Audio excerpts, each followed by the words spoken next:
উপস্থিত ঋত্বিক দাদা, সব দাদা মায়েরা এবং আমার ছোট্ট ছোট্ট ভাই এবং বোনদেরকে আমার হার্দিক রায় এবং জয়গুরু। আমি শিলচরে এটা প্রথমবার এসে এত বড় একটা উৎসব অ্যাটেন্ড করেছি।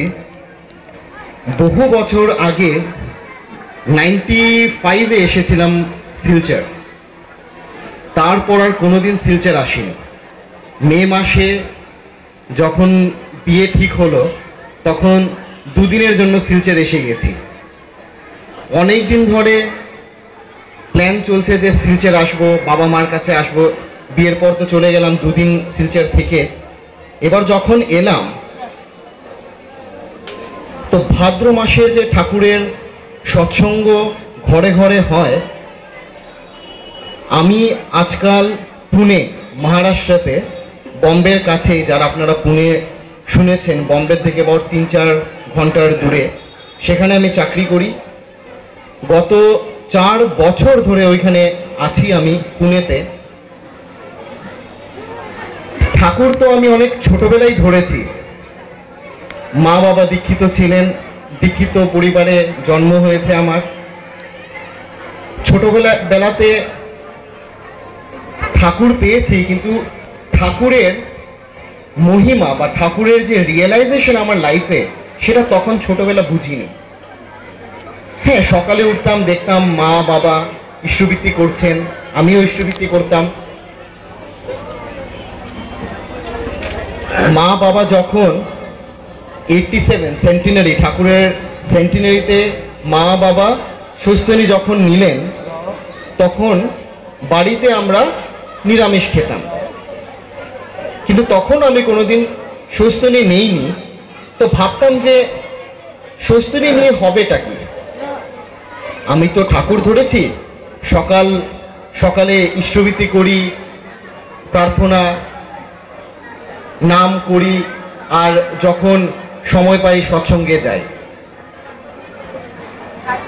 কিন্তু একবার ভাবলাম না, মা বাবা যখন সুস্থনি নিয়েছেন, কিছু একটা আছে। আর আমারও তো মাছ মাংস খেতে বিশেষ ভালো লাগে না, তো আমিও সুস্থনি নিয়ে নিব। দেওঘরে ঠাকুর বাড়িতে গেলাম, গিয়ে পূজনীয় বাবাই দাদাকে নিবেদন করলাম যে আগে আমি ভেবেছি আমিও সুস্থনি নিয়ে নেব। তখন আমি ইঞ্জিনিয়ারিং পড়তে পাঞ্জাবে গেছিলাম। তো বাবাই দাদা বললেন, না এখন নিতে হবে না, তো সময় আসলে তখন নি। আমি ভাবলাম, আমি তো শুনেছি, সব জায়গায় পড়ি যে ঠাকুর বলেন এসে সুস্থনি নিতে, তো আমাকে কেন বাবাইদা এইভাবে বলছেন যে সুস্থনি নিতে না? কিন্তু হয়তো আমার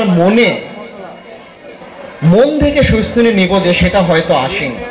দেখেছি বাড়িতে মা বাবা সুস্থনি নিয়েছেন, তাই সুস্থনি করতাম।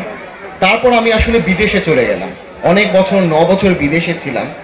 তো প্রথম যখন আমি বিদেশে যাই, তার 1 বছর পর এসে আমি তখন বাবাই দাদাকে আবার নিবেদন করি। বিদেশে আপনারা যারা গেছেন জানবেন হয়তো যে ওইখানে তো নিরামিষ বলে কিছু নেই। ওইখানে যদি আমি বলিও নিরামিষ, ওরা ভাববে যে নিরামিষ আবার কি। কোনো জায়গায় যদি গিয়ে স্যান্ডউইচ বা কিছু খায়, ওইখানে বার্গার মানেই, আপনারা যারা বার্গার বা স্যান্ডউইচ শুনেছেন, সেটা মানেই ভেতরে থাকবে মিট থাকবে। তো জানি না কেন 1 বছর ওইখানে থাকার পর এসে আবার আমি বাবাই দাদাকে নিবেদন করলাম। তো বাবাই দাদা তখন বললেন যে সুস্থনি যদি তুই নিতে হয়, তোর গরুর মাংস তোর খেতে হবে। আমি বললাম, আজ্ঞে দাদা ঠিক আছে, তো তাই করব। তো তখন বাবাই দাদা আমাকে সুস্থনি দিলেন। কিন্তু সুস্থনি নেওয়ার পর আমি নিজে যা রিয়েলাইজ করেছি, আমার মনে হয় যে বাঁচা এবং বাড়া, এই দুটো কথা যে ঠাকুর বলে গেছেন, বাঁচার জন্য আমার মনে হয় ইষ্টবৃত্তি ঠাকুর দিয়ে গেছেন। যে ইষ্টবৃত্তি আমি সব কাজের আগে যখন ইষ্টবৃত্তি করব, সেটা আমাকে বাঁচিয়ে রাখবে। কিন্তু আমি কিভাবে বাড়ব, আমার মনে হয় সুস্থনি ধরার পর আমি নিজে দেখেছি আমার লাইফে গ্রোথ যাকে বলে, আর বাবা একটু আগে বললেন যে গ্রোথ দু রকমের হয়, একটা তো প্রোগ্রেসিভ গ্রোথ আর একটা টিউমারাস গ্রোথ। যে গ্রোথ হচ্ছে বাট এই গ্রোথটা আমাদের জন্য ভালো নয়। কিন্তু এই প্রোগ্রেসিভ গ্রোথটা কি হয়, আমার মনে হয় আমি যখন সুস্থনি ধরলাম তখন দেখে আমি প্রতি মুহূর্তে রিয়েলাইজ করলাম যে ঠাকুরকে ধরে যদি আমরা চলি, আমার কোনো দিন কিছু ভাবতে হয়নি, কিন্তু দেখতাম যে জায়গায় যেতাম, বিদেশে ছিলাম চাকরির ক্ষেত্রে, অনেক আরো বিদেশে গিয়ে পড়াশোনা করলাম, দেখতাম যেমন আপনি ঠাকুর আমার জন্য রাস্তা তৈরি রেখেছেন। আমি সকালে উঠে হয়তো খালি ইষ্টভীতিই করতাম, পুরো দিন আর ঠাকুরের কিচ্ছুই কাজ করতে পারতাম না, কিন্তু মনে হতো যেমন দয়াল আমার জন্য আমাকে দু হাতে ধরে আমাকে চলার রাস্তা দেখিয়ে দিয়ে যাচ্ছে। 4 বছর আগে যখন পুনেতে এলাম তখন ভাবছি পুনেতে শহরে প্রচুর বাঙালি আছে, কিন্তু আমার কেউ চেনা পরিচিত লোক নেই। কিন্তু মনের মধ্যে যেমন থাকে, আমরা সব সময় এইখানে তো আসাম, আমি এমনিতে বড় হয়েছি শিলংয়ে, মেঘালয়, তো ওইখানে তো বাড়িতে বাড়িতে সৎসঙ্গ হয়, অনেক সৎসঙ্গী দেখেছি। বিদেশে যখন গেছিলাম, ছোট্ট একটা গল্প বলবো, আমি আমেরিকাতে ছিলাম, তখন একবার শুনলাম যে এখানে আমাদের গুরু ভাইরা আছে, কিন্তু গুরু ভাইরা মানে এত দূরে দূরে, ফ্লাইটে যদি যাই 6 ঘন্টা লাগে। আমরা কারো বাড়িতে যদি সৎসঙ্গ হতো, ফোনে ফোনে আমরা সৎসঙ্গ অ্যাটেন্ড করতাম। এটা একটা নতুন ধরনের জিনিস দেখলাম যখন বিদেশে গেলাম। কিন্তু তার মধ্যে দেখলাম যে ঠাকুরকে ধরে চললে ঠাকুরই যেমন রাস্তা দেখিয়ে দেন। সৎসঙ্গ যখন ফোনে ফোনে অ্যাটেন্ড করলাম, দেখলাম আমার কত গুরু ভাই বোনদেরকে আমি চিনি। প্রথমবার যখন আমি ফোনে ফোনে তো সৎসঙ্গ অ্যাটেন্ড করেছি, যখন প্রথমবার আমি নিজে ফিজিক্যালি গিয়ে সৎসঙ্গ অ্যাটেন্ড করলাম, দেখলাম এদের যাদের সাথে আমি ফোনে কথা বলতাম, প্রথমবারের দেখাতেই মনে হলো যেমন এরা আমার কত আপনজন, কত আপন মনে হলো। তো আমার মনে হয় আমরা যারা ঠাকুরকে ধরেছি,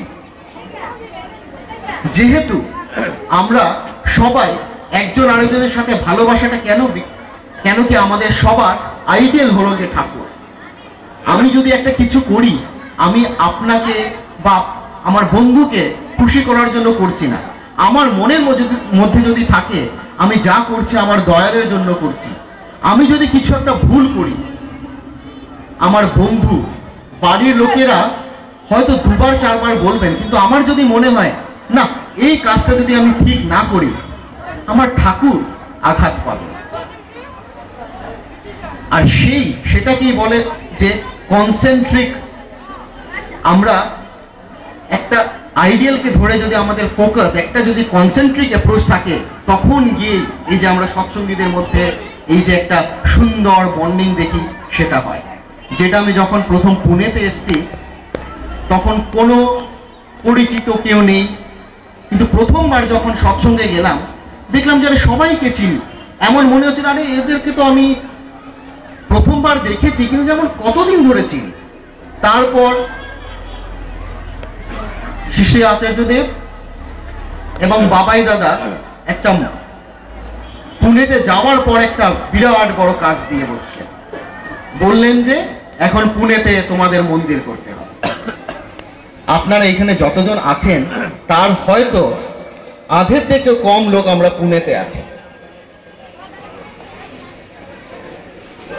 তো দেশে ফিরে আসার পর 3বার 4বার করে দেওঘর যেতাম। ভাবলাম এখন যখন ফিরে এসেছি এখন ঘন ঘন যেতে পারবো দেওঘর।